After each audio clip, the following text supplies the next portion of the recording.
Hi, എല്ലാവർക്കും നമ്മുടെ പുതിയൊരു വീഡിയോയിലേക്ക് സ്വാഗതം. അപ്പോൾ നമ്മുടെ സ്ക്രീനിൽ കാണുന്ന ഈ ഫോട്ടോയിൽ കാണുന്ന ഈ ഒരു വ്യക്തിയെ കണ്ടുപരിചയമുള്ള ആരെങ്കിലും ഉണ്ടോ? എൻ്റെ കുട്ടിക്കാലത്തൊക്കെ ഞാൻ ഒരുപാട് കണ്ടിട്ടുള്ളതാണ്. എൻ്റെ വീട്ടിൽ നിന്നല്ല, എൻ്റെ അമ്മയുടെ വീട്ടിൽ പോകുമ്പോഴാണ് ഞാൻ ഇങ്ങനത്തെ ഒരാളെ അവിടെ കണ്ടേക്കണേ. അതൊരു മലയാളി പ്ലസ് തമിഴ് എന്നൊക്കെ പറയാം, അങ്ങനത്തെ ഒരു സംസാര രീതി ആയിരുന്നു. പക്ഷേ ഭയങ്കര കമ്പനിയായിരുന്നു പുള്ളിയുടെ സാധനങ്ങൾ വിൽക്കാൻ വേണ്ടിയിട്ട് പുള്ളി ഭയങ്കര കമ്പനിയായിരുന്നു.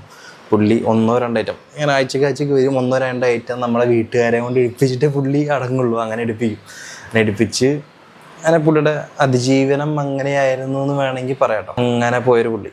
അപ്പോൾ എന്താ പറയുക, ഇതുപോലത്തെ ഒരു നൊസ്റ്റാൾജിക് ഫീലൊക്കെ നിങ്ങളുടെ കുട്ടിക്കാലത്ത് ഉണ്ടായിട്ടുണ്ടാകും. കാരണം മാറി വരുന്ന കാലമാണ്, ഇപ്പോൾ ഇങ്ങനത്തെ ആൾക്കാരൊന്നും കാണാൻ കിട്ടൂല. എന്താ പറയുക, ആ സമയത്ത് പുള്ളിയോട് ഞാൻ സംസാരിച്ചിരുന്നു. അവരുടെ ഉപജീവനമാർഗ്ഗം ഇങ്ങനെ ഒരുപാട് വഴി വരുന്നുണ്ട്. അവരുടെ ഉപജീവനമാർഗ്ഗമാണത്. അവർ നമ്മളതെന്നൊക്കെ പറഞ്ഞ് പറ്റിച്ച സാധനം കയ്യിൽ തരും, അവരുടെ മിടുക്ക് നമ്മളത് മേടിച്ചു. പക്ഷേ അവരോട് കൂടുതൽ സംസാരിക്കുന്നു, അങ്ങനെ കളിച്ച് ചെയ്യുന്നു.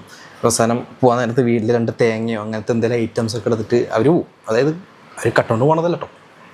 അങ്ങനെ നമ്മുടെ വീട്ടിൽ നിന്ന് സ്നേഹത്തോടെ കൊടുക്കുന്ന, ചിലപ്പോൾ അന്നത്തെ ഫുഡ് വരെ നമ്മുടെ വീട്ടിൽ നിന്ന് കൊടുക്കാറുണ്ട്.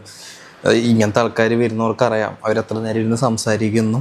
പക്ഷെ ഇന്നൊന്നും അങ്ങനത്തെ ഒന്നും കാണാൻ പോലും ഇല്ല. കാരണം എന്താ, അതായത് മാറി വരുന്ന കാലഘട്ടമാണ്, അതിനൊന്നും ഇപ്പോൾ പറഞ്ഞിട്ട് കാര്യമില്ല. ഇങ്ങനത്തെ ആൾക്കാരൊക്കെ കണ്ടിട്ടുള്ള ആൾക്കാർ നമ്മുടെ വീഡിയോക്കകത്ത് കമൻ്റ് ഇട്. മാറി വരുന്ന കാലഘട്ടമാണ്, ഇനിയിപ്പോൾ ഇങ്ങനത്തെ ആൾക്കാരൊന്നും കാണാൻ പറ്റില്ല. അതുകൊണ്ട് ജസ്റ്റ് എനിക്ക് ഈ ഫോട്ടോ കിട്ടിയപ്പോൾ ഞാൻ നിങ്ങളുടെ മുന്നിൽ ഒന്ന് ഇൻട്രൊഡ്യൂസ് ചെയ്തു എന്നുള്ളൂ. അപ്പോൾ ഇതുപോലത്തെ നൊസ്റ്റാൾജിക് മൊമെൻ്റ് ഒക്കെ നിങ്ങളുടെ ലൈഫിൽ ഉണ്ടായിട്ടും എന്താണെന്ന് ജസ്റ്റ് ഒന്ന് കമൻറ്റ് ചെയ്യും. കാരണം ഇതുപോലത്തെ പാത്രക്കടക്കാരനോ കളിപ്പാട്ടക്കാരനോ പണ്ടത്തെ കുഷ് ഫേസ് വിൽക്കുന്ന ആൾക്കാർ തൊട്ട് പലതരത്തിലുള്ള കച്ചവടക്കാർ നമ്മുടെ വീട്ടിൽ കയറി ഇറങ്ങുന്നുണ്ടായിരുന്നു. അതിൽ പലരായിട്ട് നമ്മൾ ഭയങ്കര കമ്പനി ആയിട്ടുള്ളതാണ്.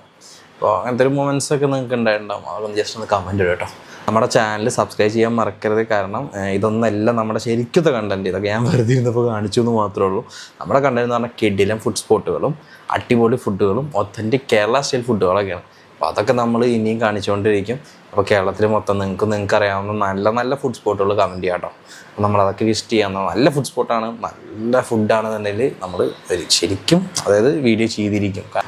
കേരള ഒതൻറ്റിക് സ്റ്റൈൽ ഫുഡുകളൊക്കെ തേടി പോകുന്നൊരു ഫുഡിയാണ് ഞാൻ. ലോങ് വീഡിയോയിൽ ഇത്രേ ഉള്ളൂ. ഇനി നമ്മൾ സ്ഥിരമായിട്ട് ലോങ് വീഡിയോസ് ഇടണമെന്നുണ്ട്. മിക്കവാറും ഈ റൂമിനകത്ത് കടന്നിട്ടായിരിക്കും നമ്മുടെ ലോങ് വീഡിയോസ് ഇടലുണ്ടാവുക. കാരണം എന്താണെന്ന് വെച്ച് കഴിഞ്ഞാൽ നമുക്ക് പുറത്ത് പോയി ചെയ്യാനുള്ള സെറ്റപ്പില്ല. കാരണം ഈ ഒരു ക്യാമറ വെച്ചിട്ടാണ് നമ്മൾ പുറത്ത് പോയിട്ട് പോർട്രേറ്റ്സ് റീലുകൾ എടുക്കാൻ ഫുഡിൻ്റെ ഒക്കെ.